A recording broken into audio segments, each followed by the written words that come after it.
Hello, hey, hi, how you doing? It's the Jersey Nerds with episode number one of the Stranger Nerds podcast. Mitchell Lee, Connor Vandemark, Tommy Grant, and Nick Izzo making his first appearance on the podcast. Yes, sir. As Yes, sir. guys, it begins. Two of us have seen this lovely Netflix show, and the other half have been in the dark. Nick completely in the dark. Connor, he's kind of cheated and, watched some on the couch and then left and then came back the next season and watched a little bit and he's actually getting to go No, and from a actually dip literary his foot. standpoint, Connor's the guy who reads the last page of a book and says, "I know what's going on. I know the gist Oh, of the story." he's the one that's like, nah, tell me everything. I love spoilers. That is first off incorrect. It's more so the fact that I was always kind of interested in the show, but more so never got around to watching it itself and like in the entirety. And once I just didn't start up and catch up to everybody else, I was like, all right, screw it. Like when it comes to TV, that is a common occurrence for me. I'm usually with you on that as well, but this was one that everyone was just bugging me to the point where I lived with people that were like, "I'm gonna put this on when the second season starts. So you need to watch the first season, or it's gonna get spoiled for you." So I'm like, "All right, let's turn on season one." And I binged season one a few days before season two came out, and then I've just been watching it when they come out.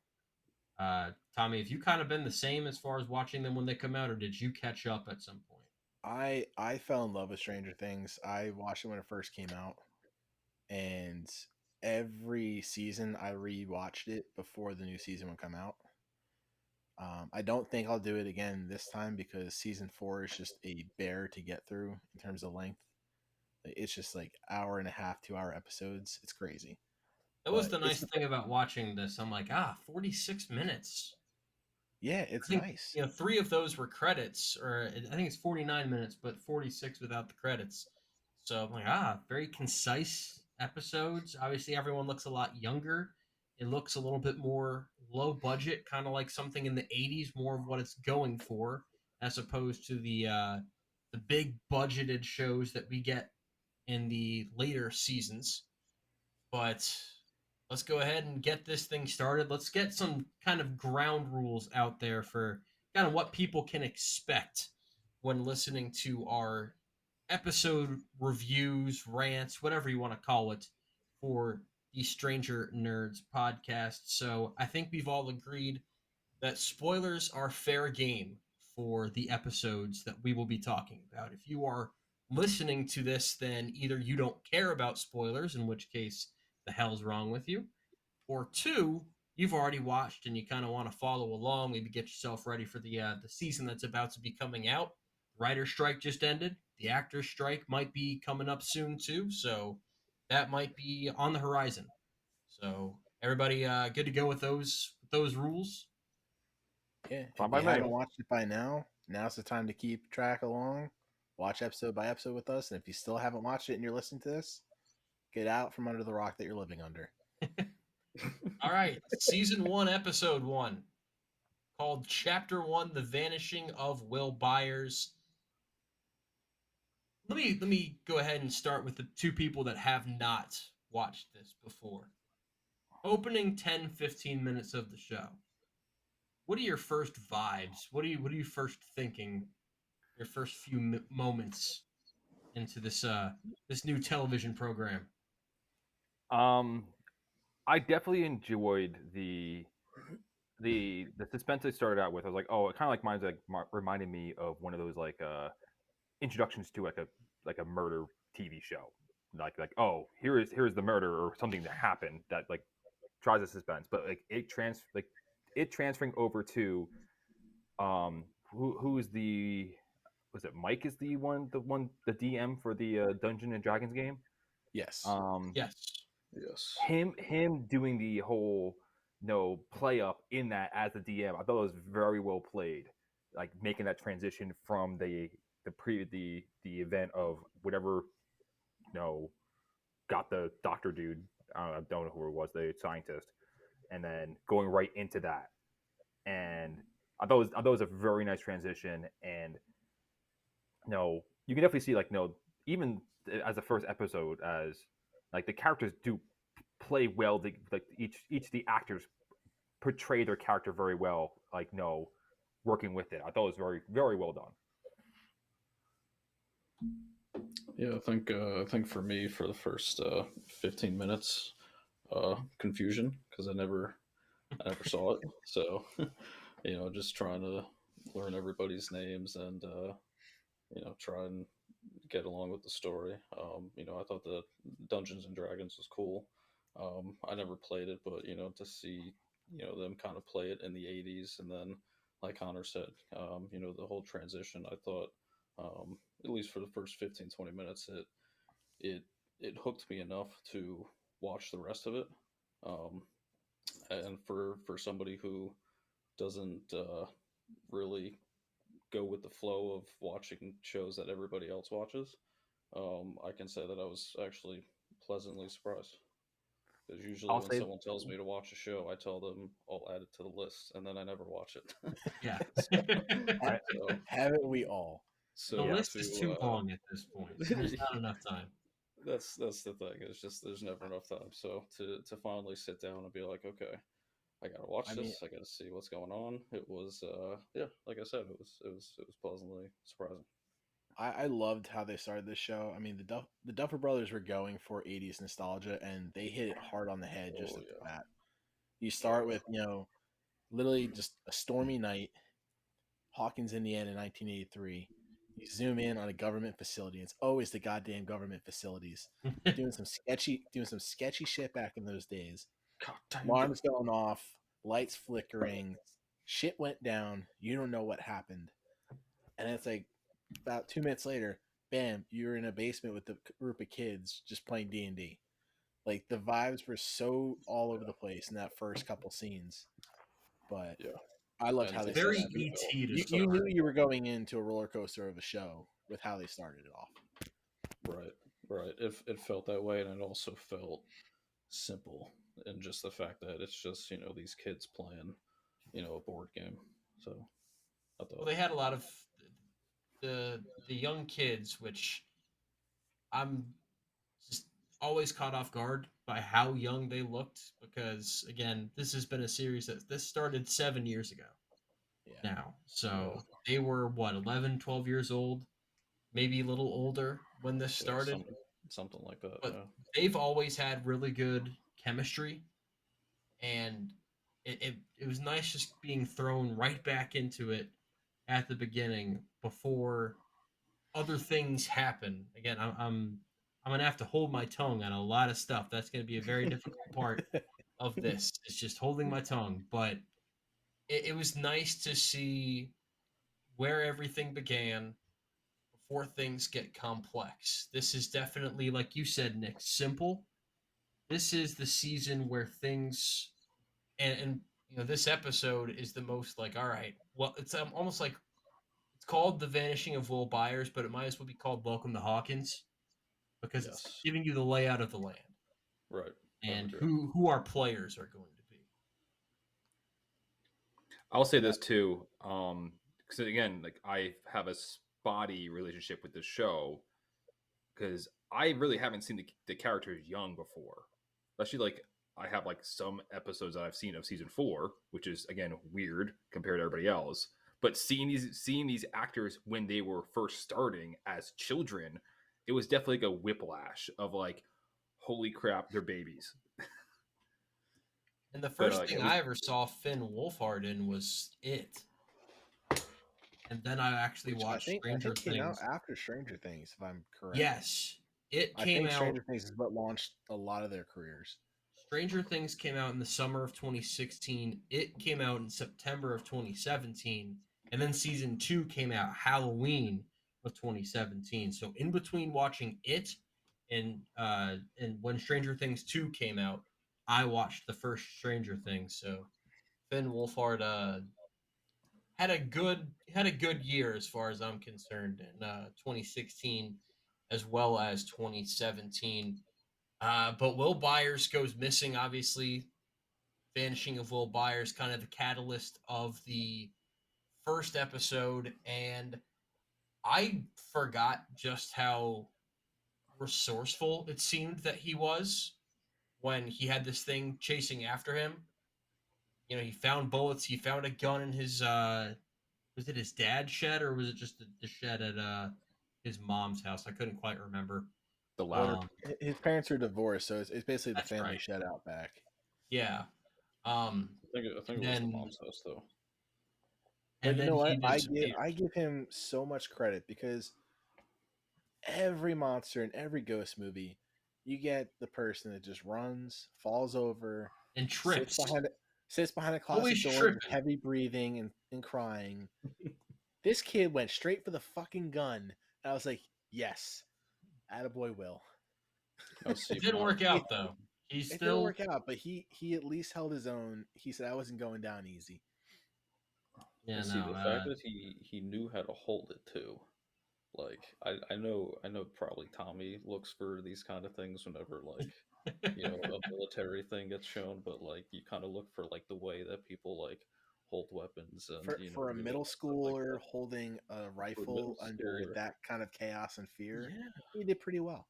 yeah, yeah, he did pretty. I was surprised. I was like, But who actually, trained? contrary Like to who taught him? the facts, he did not do very well because he still got taken. So no, he did not do well, Tommy. Which was well, it was foreshadowed earlier in the D&D game. The Demogorgon got him. They foreshadowed that right away at the end of that D&D game. And then Sure. we get to meet Joyce and Johnny. It's They call him Jonathan. Jonathan, but I call It's him Johnny. Jonathan. So He's Rebecca, he's a Jonathan. He doesn't have an endearing nickname. Charlie Heaton, who just always looks like he just got done masturbating. How'd you He's know that he's look, Mitchell? he's always yeah, oh that's an interesting like the comparison. just like flop sweat just all over this guy all the time. Well, And he is kind of help running the household. He's a stressed out kid. Winona Ryder, who you want to talk about someone being stressed out? My God, this is the Winona Ryder being stressed out season, and it definitely begins here. Um, I she's always been a favorite of mine, and in this episode, she's basically just panicked the whole time, but that's kind of all she gets to do all season, as far as I remember. Yeah, she is the perfect mom for 80s nostalgia because she was in so many big movies back in the 80s. You know, Beetlejuice, Edward Scissorhands. I forget what else she was in, but I mean, perfect actress fit for that role. And her acting was just great when she gets that phone call when she's on the phone with Jim Hopper and she's just trying to hold it together, thinking, "Oh, my kid maybe just went to school early that day," She and she's just was slowly like riding losing it. Jonathan's ass though. Like, oh, why didn't you check that he was here? Why didn't you do this? Well, Why didn't you do that? And my I'm like, biggest gripe with that whole situation is they waited till morning to check to see if Will was even home. Yes, Jonathan got home and Joyce definitely both agree got with that. home well after. No one checked his room to say, "Oh, hey, is Will Yep. asleep?" No, you and wait his till door morning. was open. Yes. So it's not like, oh, his door's closed. Maybe he's asleep. No, his door was open. So, Dumb I'm not parents, as man. surprised though. as a I, now parent, it just it hurt me watching that. I'm like, why would you not check?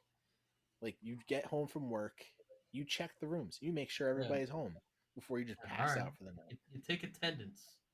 I'm not surprised though, because I can definitely see them both. No, as you can definitely tell early on, money's tight for that family, and they're both trying to make cash for the family, make sure they have a roof over their head, and them being tired of shit and going right to bed does not shock me whatsoever.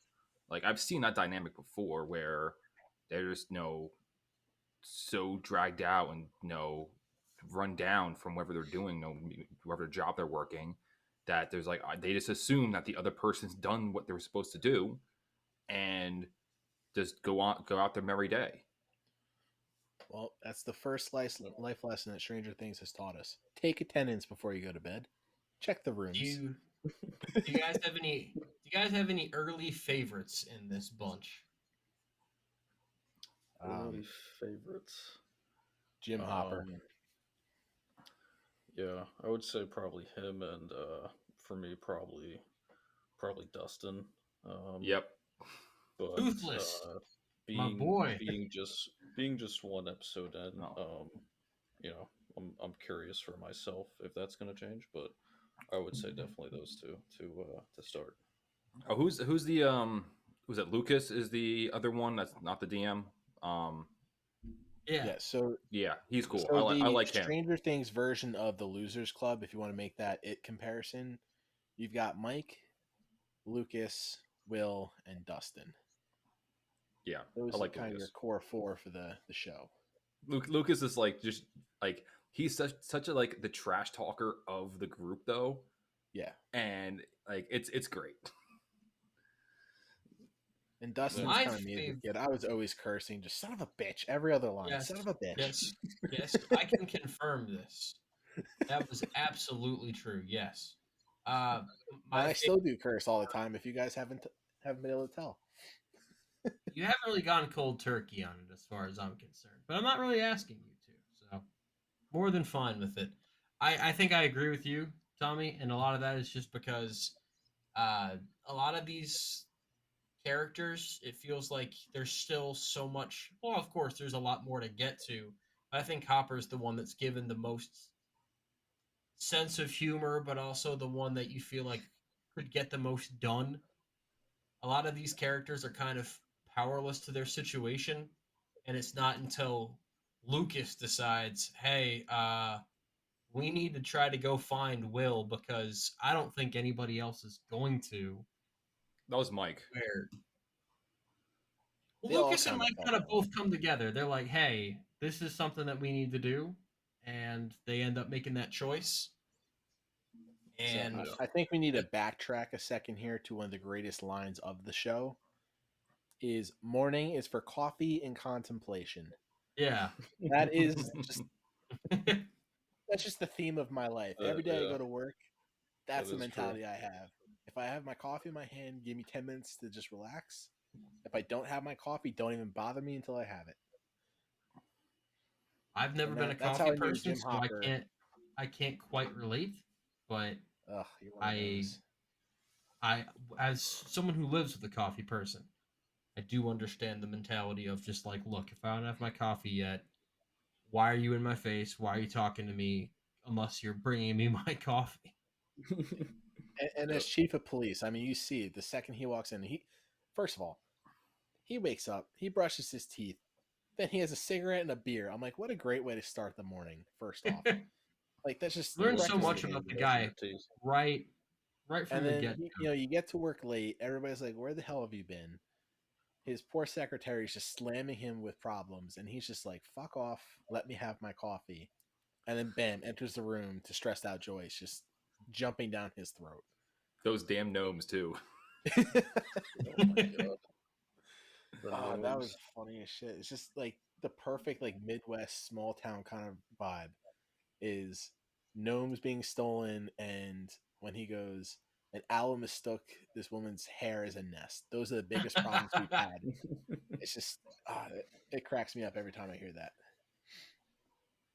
Yeah, well, and then after we get the whole Joyce and Hopper yelling at the kids about, you know, they're going off about Lord of the Rings and The Hobbit and getting at each other for that. Hopper's got to Mhm. settle everyone down. And then we meet Millie Bobby Brown as 11.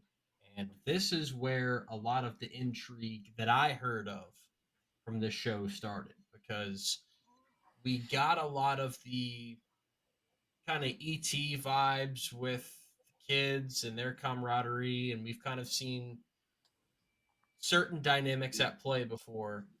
But 11 just kind of everyone was wondering, where are you going with this? What's happening? This is the person that can really make things interesting and special about this show. Um, and she goes into this restaurant who is owned by Benny, who sees her stealing fries and says, "All right, no, we're not doing this. Oh wait, you actually look like an abused child, so maybe beating you up isn't the thing that I should be doing. Let's get you some food. Let's take care of you." And before the show, I was going off about, God, I wonder, Benny, have I seen him in anything? And it turns out I've seen him in basically every single thing I've ever seen. Okay, maybe that's I not call entirely bullshit on true. that. Okay, so he plays one of the main, or Toby in This Is Us. I don't know if anyone has seen that show. No, Sorry, I've I've been not. sleeping on that show. It's on my list of things to watch. You're never watching it. It's on your list. He plays Taserface in Guardians of the Galaxy 2. Okay, I do. Oh, is that remember him? I Yeah, never would have guessed that. I do remember. no, not at Taserface. all. But the one that you definitely have heard is he did the voice for the camel in the Geico commercials that goes hump day. No shit. No. That's that guy. What? And Yeah. they Get kill out of here! Wow. And they kill him in the first they kill episode. him off that quickly. Man, Yep. you He could put have had a Taserface badass catchphrase in the show. and the hump day camel. Hey, for the one So, yeah, episode, that's you why did a I real was good kinda- job. That's why I was kind of losing my mind, and I'm like, wait a minute, this guy's been in a lot of things, and definitely starts things going with the 11 character arc. Is she's not really speaking. He calls social services. She has a tattoo on her arm, which right away you know that something is terribly wrong. If anybody has a tattoo that looks like that, that's just numbers, especially if it's a child. There is something terribly, terribly wrong. And then one of the social workers gets there, and it's not actually a social worker, it's one of the shady government people, shoots Benny dead, and then 11 goes and runs into the woods. Hold on, I want to crafting back the up a little kid. bit though. I want to back up because before that, they did mention when you had the second shot of, I guess head antagonist, Dr. Brenner. Yes. Because they go through like the whole full on hazmat suit, and they go see this whoever that beating weird ass organic crap was on the walls. Oh And- yeah, I have no what was that? Yeah, I don't that was remember like waiting for someone to about run that by at him. all. What Run, was E.T., that? run. But they mentions like, oh, where's the girl? And I'm like, okay, like no, me who's seen bits and pieces, like I realize, okay, that's probably 11 they're talking about here. But the fact that no, they were tapping the lines. I'm like, oh, like no, they're obviously after her for some reason, and she's now connected to this thing that's out there. So it's definitely very interesting on that. Nick, what were your first thoughts on the 11 storyline? Because again, you're coming into this thing Brand new. brand new, and this is definitely the most bizarre element of these first few episodes. Yes, yeah. So I mean, I can tell you that my first thought was, seeing her in the lab and then seeing her just like right in the middle of the woods. That was probably as confusing as it was shocking, because I was like who's this bitch, who's this girl in this lab that's like has like That's killed these- some of the. these telekinetic abilities. I'm like, and she Is just that the first thing you went to? what? Oh yeah, yeah. Telekinetic. Yeah, like that. I'm that neither part. confirming nor denying. I mean, it seems like it. She I did. don't know. She did stop the fan. But it just, Oh yeah, I her forgot about whole- the fan. That's the first glimpse of like, okay, she can do some special things. Right, right. So like, just her whole vibe is like it's so mysterious. But seeing her kind of interact with everybody, it's just like, like something's definitely up with you. That's just kind of my thing. It's like it's so mysterious that like I almost don't have that much of an opinion because like there's so much still to like learn about her because I literally know nothing about her. So Well, speaking of that, you've also got the Steve and Nancy storyline that they introduce kind of briefly in the first episode here, and it doesn't really seem like it plays into all of the other things that are happening with the missing kid and 11. And I know that it plays into other stuff, but in episode one, it kind of just feels like, all right, get back to the other things. Even though I know you're introducing characters and setting up kind of who they are as people, and Nancy's the studious or the studious girl, and Steve's just trying to get it in.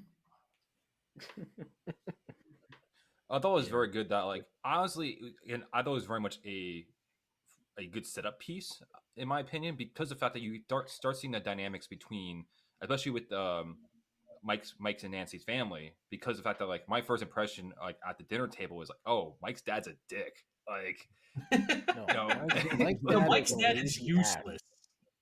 yeah, exactly. He's just nothing. He is literally like A the plank of wood would have yes. more integral value to that family than Mike's dad does. He has more concern with setting up that TV properly than anything else in that house. That was the Exactly. most. That's the thing, True. and I think in Very season true. one, as far as I can even remember, is the thing he does the most passionately is just come on, just smack the shit out of the TV. And like that's But the like stereotypical dad for that time frame. Is the dad worked, came home, and did nothing. And did Whereas the not a mom was damn thing. Whereas the So mom, Ruddy she was here. just all over the place trying to handle things. Mike's being a little shit to his sister, and the dad could not be bothered about anything. It's not a great show for dads so far. Between Lonnie and whatever the hell, Ted, I think was his name. Lonnie and Ted. You either got someone who's just completely absent and out of the picture, or somebody who might as well be absent and out of the picture with as much as he contributes. Maybe not financially. I'm sure he has a job. They have a pretty nice house, but that man is a complete void of personality. hey, it's a nice He was house for about 1980. A Yeah, he was fantastic about house as for useful 1980. as the grandfather from like Willy Wonka. Hey, he could eventually go to the I chocolate mean, factory. Grandpa Joe. So, God, that really does piss me off, though. That just four-person bed. They've just been sitting there for like 30 years, and he just goes, you know what? I can get up now. I No, can no, do he didn't things. say I can get conveniently. up now. That fucker jumped out of bed with joy. He did a somersault. Like, joke's Singing on and you, everything. assholes. I can walk. He just Oh, conveniently found his knees. Just it's at that like time. that. It's like that subplot in The Dark Knight Rises, where it's just like, oh, we got a magic knee brace. All right, and you're Batman again. You're back. Except Grandpa Joe just didn't even have that. No. Just, nah, I guess I could have left bed the whole time. Also, But very much What? with the kids in the radio, with the ham radio, man. They pulled that sucker out. I'm like, oh my That's god, they are so like the 80s. nerdiest of nerds. It's the most like Spielberg Goonies type of vibe. Yeah, That's you exactly get what they were so going you get for. so many classic movies vibed into this show just from the first episode. Between it, the Goonies. I mean, you get the Truffle Shuffle reference when those asshole bullies were like to Dustin, "Hey, do the arm thing, do the arm thing." Dustin clearly doesn't want to do it. Same thing with Goonies. Truffle Oh, Shuffle. shit. I didn't even catch on to that. And you Oh can my God, definitely you see just blew my throughout mind with that. throughout the episodes how many '80s movie references that the They Duffy brothers put mentioned into the going to show. see Poltergeist, Yes, Mhm. another great movie. which I still have yet to see. I need to watch that this month It's good. for October. That's one that I need to get at. Go ahead and not just add to the list, but get it off of the list, which is the most difficult part of the list in general. Yeah, and then at the end, 11 running through the woods. I don't even know if they didn't show her running through the woods as far as I remember. She just pops up when the kids are looking for Will, like almost like a jump scare. Mm-hmm. And then we get that. By the way, I would be worthy of a slap in the face, if not more, if I did not mention just how excellent Stranger Things intro is. It sets the mood perfectly. It is one of my favorite intros for a show in TV history. TV history, damn, high praise. I never skip it. It Music always slaps. Well, it always sets the mood perfectly, especially when you're watching it at nighttime and the red light just kind of overtakes your whatever room you're watching it. Oh, it's perfect. I love it. I would make an argument for Game of Thrones having the best entrance, but I do agree. I Game didn't of say it Thrones. was the best. I said it was one of the best. And actually, Uh, I don't really care for the Game of Thrones intro. You shut your mouth. No, I'm not going to do that. It's not bad. It's just not. It's not special. Only saw season one. You Wait, are the what's that? worst. Only saw season one of Game of Thrones. You are the worst. I've seen the first two seasons of Game of Thrones. No, Tommy. And then I got to he is watching not it. The worst I am. Let me guess, Connor. Did you skip ahead and watch halfway through season 7 and 8 and say, "Oh, I know enough to get by"? I just saw enough on Twitter. I'm like, I'm not bothering with this. That's what happened to me. Everything I heard about the last season was horrific. And so I just stopped watching the show and I haven't come back. And it's been 4 years. And I've watched House of the Dragon. That's been solid. I've enjoyed that. But Game of Thrones just had such an ending that I know specifics about it. It's dumb as hell. I'm never going to watch more because of how it ends. And I know I'm probably missing a lot of good TV, but maybe don't end your seasons with Starbucks cups and dumb choices. Hey, sometimes Starbucks Tommy. is life. No, but Starbucks was not life back in medieval times. Vikings weren't times. like, you know what? Before I go rape and pillage, can I have a Gotta have me my venti Starbies. mocha? Like, no, that Dude, wasn't you gotta get that mocha frappuccino. You know what it is. exactly. Hell yeah. Can I get a cake pop to go? These discussions weren't happening, Tommy. Just like if in Stranger Things someone said, I need a flashlight, and they whipped out their iPhone, it wouldn't quite fit. That is one thing I do appreciate about this show is having it set in the 80s. I feel like it's that perfect time frame where technology doesn't defeat the show. Because I can't tell you how many shows I've watched now where they just, when they're having phone conversations, they have to put the little text messages up on the screen so you see what they're typing. I hate that so much. I hate it. Whereas in this show, you at least get them using the radios all the time. It's like you see them having a bit of communication issues a lot.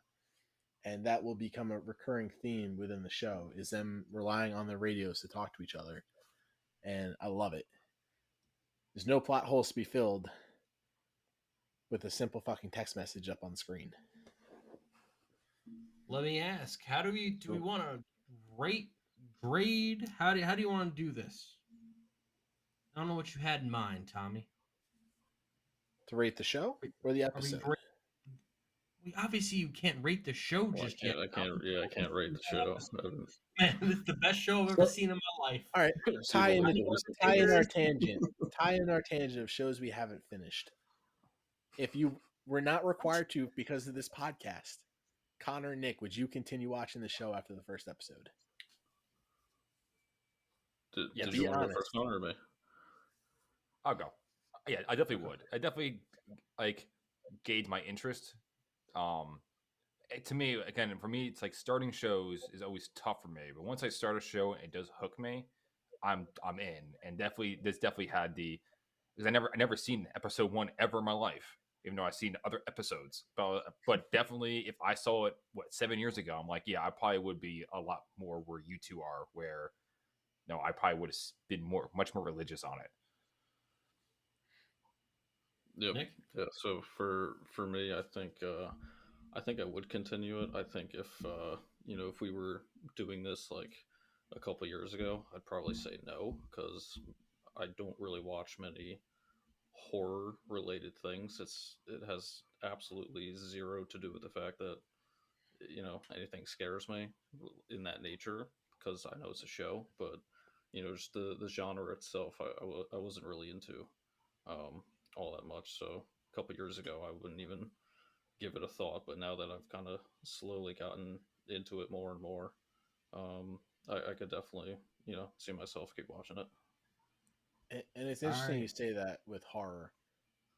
What Mitchell? What would you classify this show as? Because I wouldn't say horror. It's the first Now, episode. I They think make it there's some sound horror. There's some horror coming, but right yeah, now, I would say more of like a science fiction type of thing.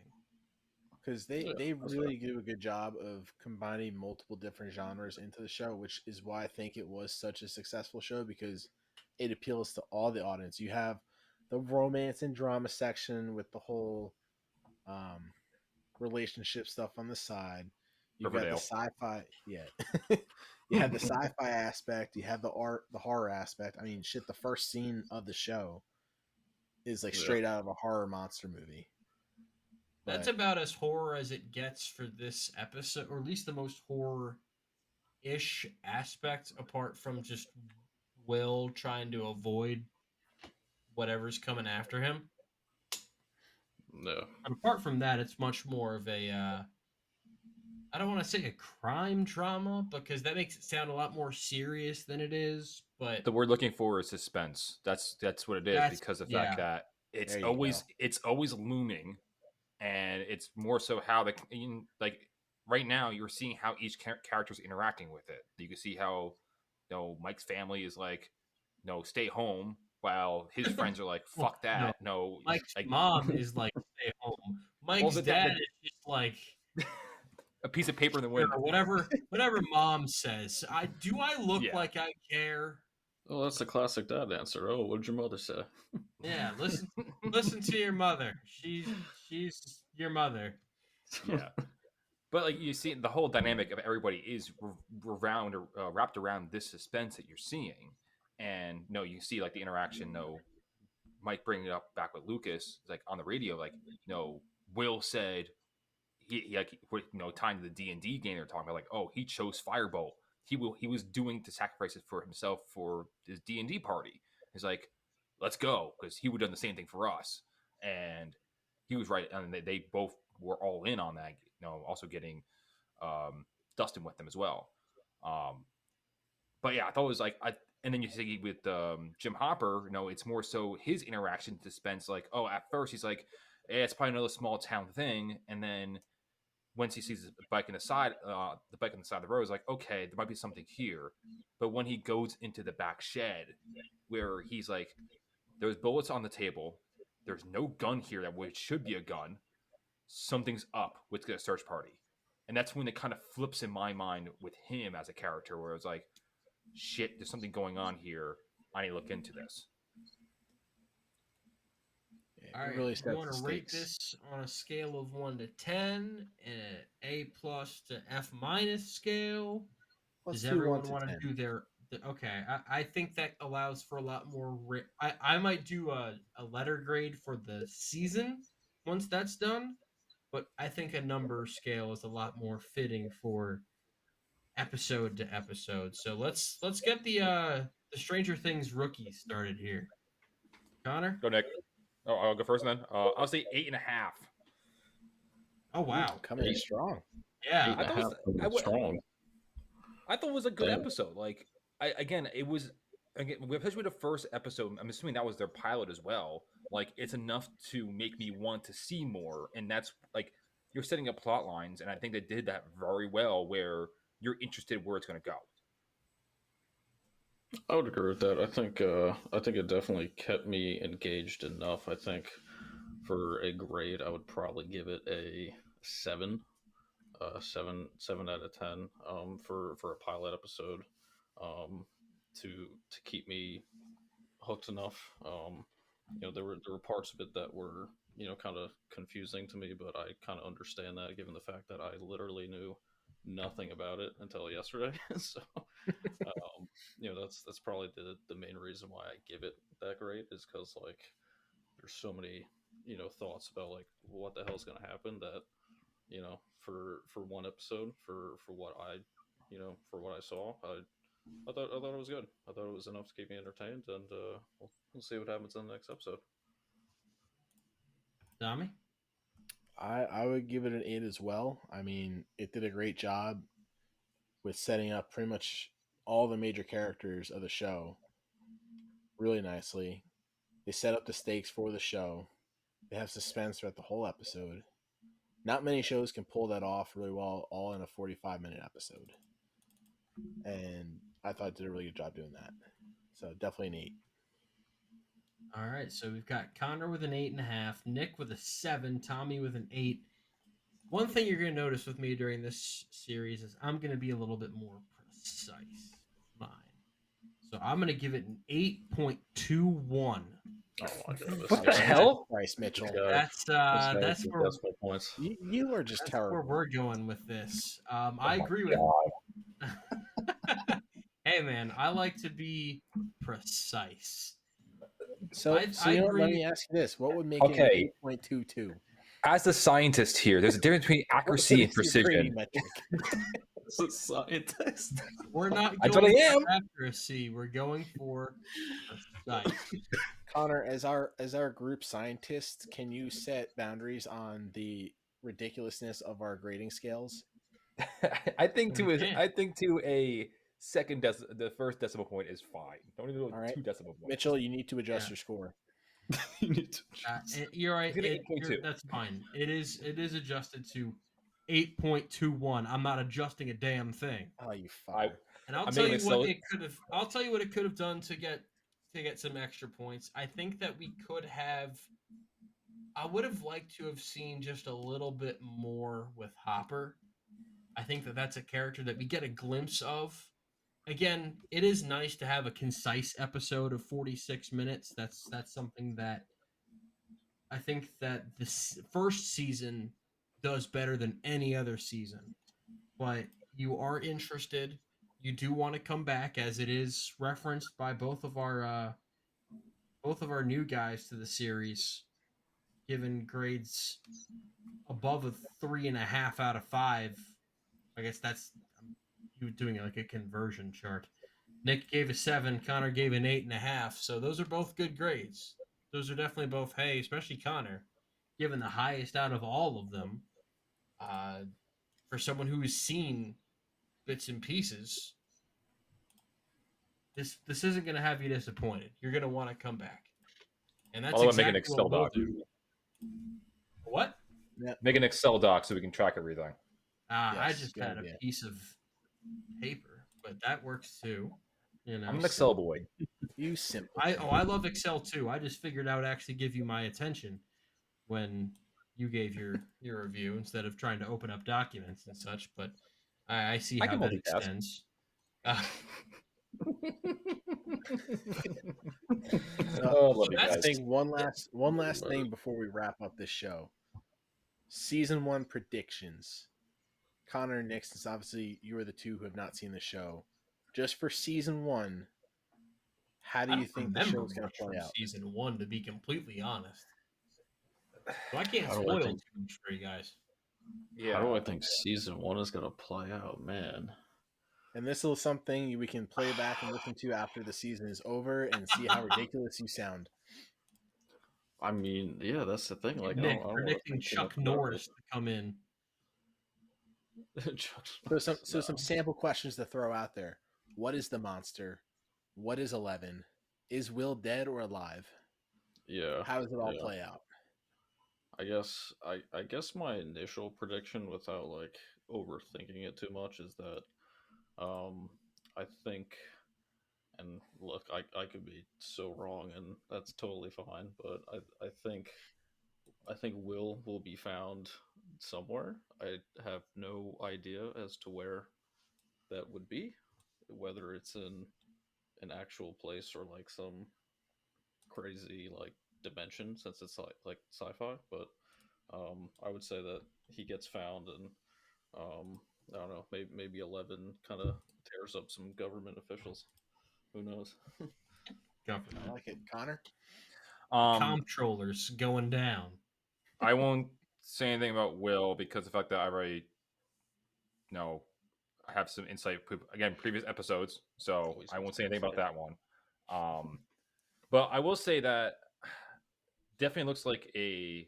I'm definitely intrigued how Eleven's going to interact with the other three kids because they're looking for Will, and then this random girl who shows up with buzz cut hair and a nursing gown comes up.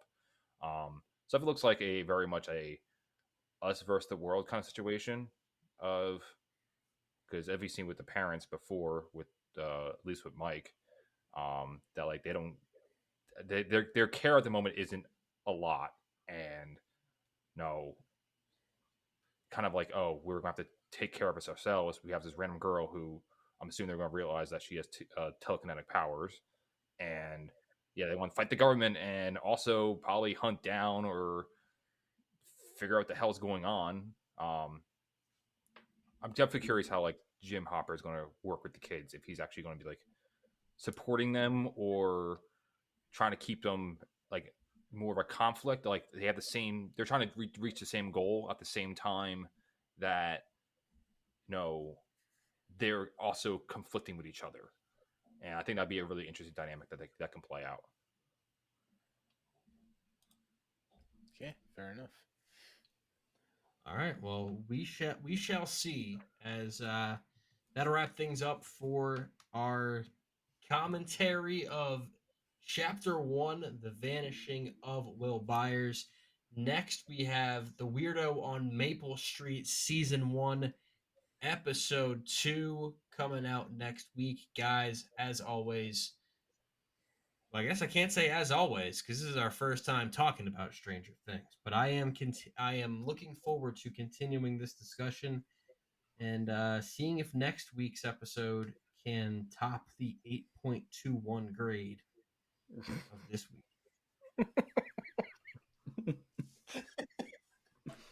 Would you like an Yes, average on that? I'm excited for for the What next is episode as the well. average of our grade? I can Are you doing the math?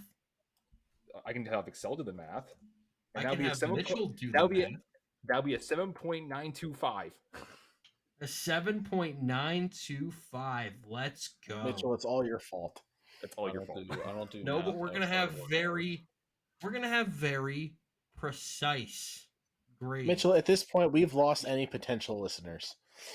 No, I think that if anything, people are gonna be like, you know what? I like the guy that's precise. The guy that doesn't just go, 8. We keep things simple here, okay? We don't We have keep things Hey, We're precise. simpletons. exactly. I'm a simple Well, guy. this show is going to get a little bit more complex over time. So people, including you, come my way and be a little bit more precise. So come on back for Stranger Nerds episode 2 next week. Thanks for joining us. You have a fantastic week and catch Stranger Things if you haven't already.